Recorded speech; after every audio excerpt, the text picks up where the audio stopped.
Hello guys, welcome back to my channel. Good morning. आत्ता वाजले आहे रात्रीचे पहाटेचे 3, कारण की आमच्या साऊचा कान खूपच दुखतो आहे, खूप म्हणजे खूप. मग त्याला घेऊन मी हॉलमध्ये पडलेली. जवळजवळ 1:30 ते 2 वाजेपासून आमच्या दोघांची कसरत चाललेली, इकडे तिकडे तिकडे इकडे.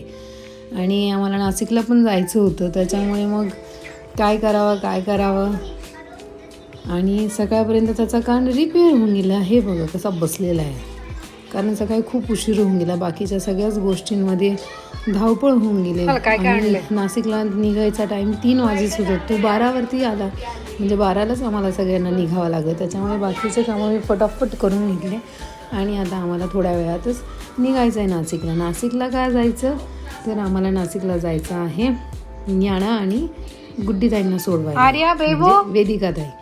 आता त्यांची सगळी तयारी वगैरे झालेली आहे. हे बघा बॅगा वगैरे भरून इकडे पोरी रेडी. आर्या आणि ज्ञानदा आणि चालली बाई तिच्या बॅगा घेऊन. लेक चालली सासरला. किती बॅगा असतात ना. 2 ते 3 दिवस आल्या आपण बॅगा बघा. आता आम्ही पटापट सगळं ठेवू आणि याच्यानंतर आम्ही मस्त हळदी कुंकू करून घेऊ.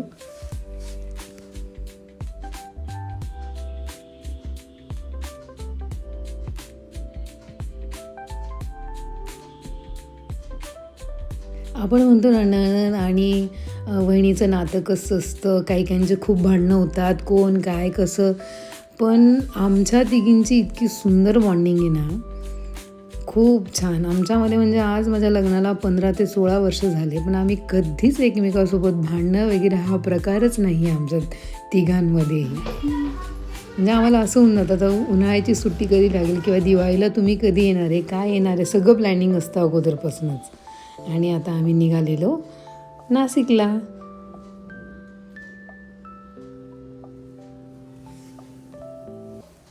आणि हे बॉन्डिंग पाहिजे, तुमचंही असंच बॉन्डिंग असेल असं मला वाटतं.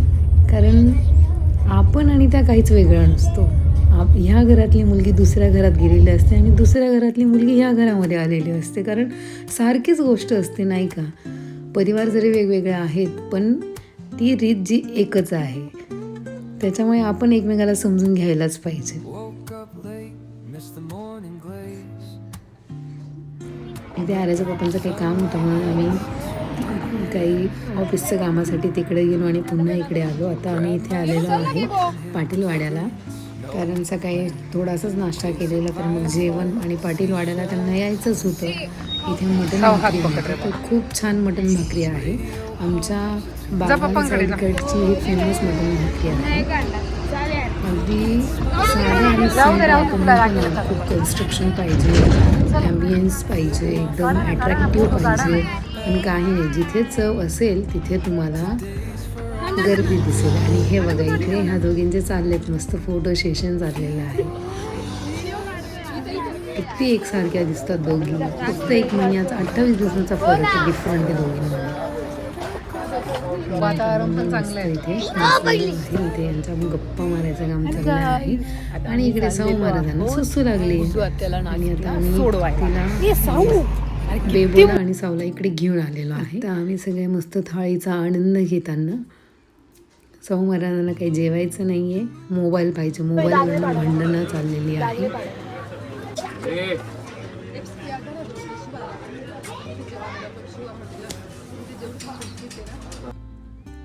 आता जेवणं वगैरे आटोपलेत आमचे. आणि हे बघा किती सिम्पल आहे, पण इतकं सुंदर ना.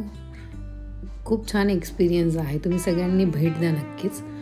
आणि आता आम्ही निघालो. पावसाळ्यामध्ये तर इतकी छान या डोंगरांवरती ग्रीनरी असते आणि इतकं छान वाटतं इथे ना. आणि तिथे हे पाटीलवाडा मटण भाकरी लोकेशन. घाट उतरताच पहिलंच हॉटेल. आणि आता आम्ही चाललोय.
इथे आम्ही मस्त गाणे ऐकत ऐकत आलेलो आहोत आता गुड्डीताईंच्या घरी.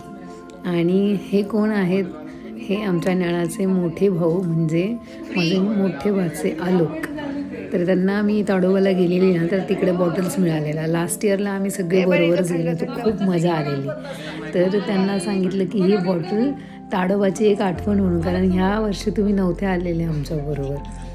आणि त्यांना ताडोबा एवढं आवडलेलं ना, सगळ्या मुलांना खूप खूप म्हणजे पुन्हा पुन्हा जायची इच्छा होते मुलांची. आणि आम्ही जाऊ सगळे, पुन्हा जाऊ सगळे एकत्र, पुन्हा जाऊ ती ताडोबाला. खूप छान आहे आणि तुम्ही सगळ्यांनी एकदा नक्कीच भेट द्या ताडोबाला. इथे न्याणा गार्डन दाखवते त्यांचं सगळ्यांचं, त्यांच्या घरचं गार्डन. इथे आजीबाबाच असतात आणि गुड्डीताई, दादा ते सगळे पुण्याला असतात, कारण दादांच्या जॉबमुळे त्यांना पुण्याला राहावं लागतं. आणि आता सध्या आलोक इथे क्लासेससाठी आलेले आहे. इथे मम्मा आणि बेटाच्या काहीतरी गप्पा चाललेल्या आहे, कारण तर 2-3 दिवसांनी लगेच पुण्याला जाणार आहे ना. आणि आता आम्ही आलोकला घेऊन चाललो आहे मस्त बाहेर. म्हटलं चला कुठेतरी फिरून तरी येऊ आपण सगळे, आहे वेळ तर. कारण त्यांना सटाणा यायला काही जमलं नाही, कारण त्यांचे क्लासेस चालू आहेत.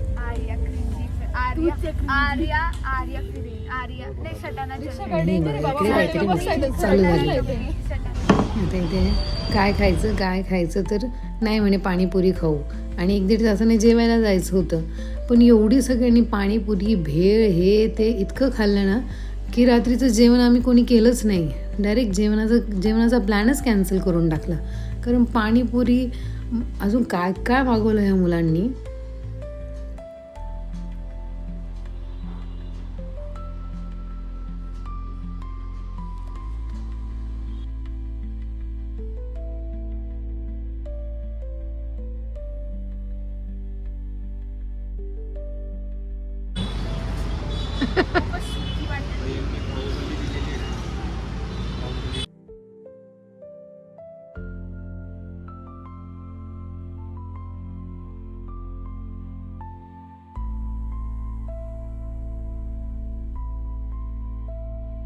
नाश्ता वगैरे झाला आहे आमचा. नाश्ता काय म्हणता येईल, जेवणच झालं आहे. आता याच्यानंतर कुठे जायचं तर आता आम्ही इथे मस्त डोंगरे वसतिगृहाला आलेलो आहेत. इथे खूप सुंदर सेल म्हणता येईल, किंवा सेलच म्हणता येईल. खूप छान, हे वर्षभर असतं इथे, वेगवेगळ्या पॅटर्न्समध्ये 2-2, 3-3 महिन्याचं लागलेलं असतं. इतक्या सुंदर वस्तू असतात. आणि इथे काय झालेलं, एक छोटा बेबी होता. मला असं वाटलं की हा साऊच आहे. मी डायरेक्ट त्याचा हात धरला आणि चल, मग त्याचे मम्मी पप्पाही हसायला लागून गेले की अरे, म्हटलं अहो माझाही मुलगा इतकाच आहे. मला असं वाटलं की तोच आहे म्हणून.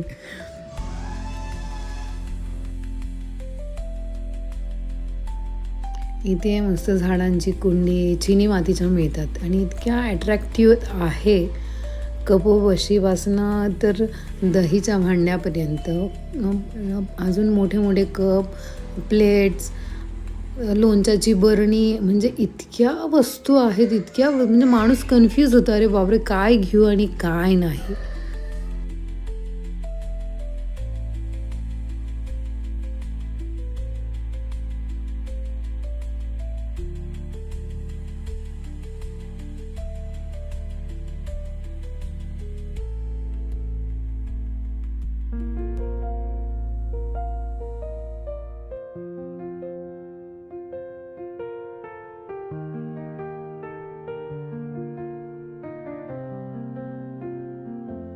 Through the stillness, the clouds drift high.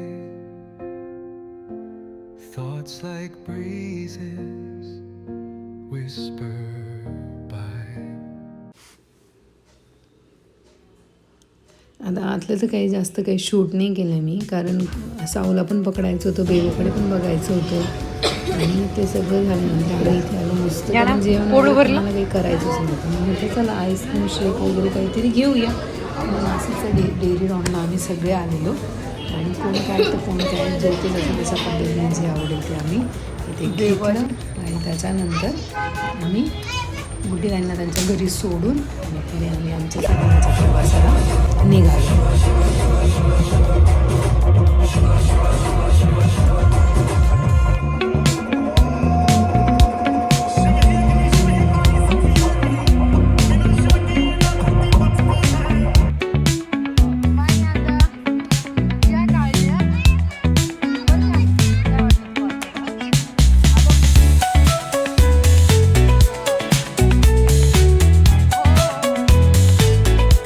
आता इथे आत्यान ते सगळेच बाय करताना गुड्डी ताईंचं चाललंय असं हे लॉक करून घे ते लॉक करून घे आणि मग तिथनं आम्ही सगळे निघालो.